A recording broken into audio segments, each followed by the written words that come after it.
Item ಯಾವುದೇ ಇರಲಿ try ಮಾಡಿ ಆಚಿ ಚಿಕನ್ ಮಸಾಲಾ. ಆಚಿ ಚಿಕನ್ ಮಸಾಲಾ. ಹರ್ಮೂಜ್ ಜಲಸಂಧಿ ಮೇಲೆ ಇರಾನ್ ಹಿಡಿತ.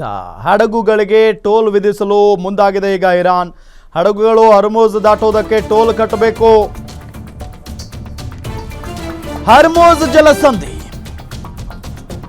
ಅಮೆರಿಕ ಇಸ್ರೇಲ್ ಸೇರಿ ಇರಾನ್ ಮೇಲೆ ಅಟ್ಯಾಕ್ ಮಾಡಿದ ದಿನದಿಂದಲೂ ಕೂಡ ಅತಿ ಹೆಚ್ಚಾಗಿ ಬಳಸಿರುವಂತ ಒಂದು ಶಬ್ದ ಅಂತ ಅಂದ್ರೆ ಅದು ಹರ್ಮೂಜ್ ಜಲಸಂಧಿ. ಯಾಕೆ ಅಂತ ಅಂದ್ರೆ ಆ ಹರ್ಮೂಜ್ ಜಲಸಂಧಿಯಿಂದ ಬೇರೆ ಬೇರೆ ದೇಶಗಳಿಗೆ ಬೇಕಾಗುವಷ್ಟು ಹಡಗುಗಳು, ಆ ಹಡಗಿನಲ್ಲಿ ಸರಕು ಅಂದ್ರೆ ತೈಲ ಆಗಿರ್ಬೋದು, LPG ಸಿಲಿಂಡರ್ ಆಗಿರ್ಬೋದು, ಎಲ್ಲವೂ ಕೂಡ ಬರುತ್ತೆ.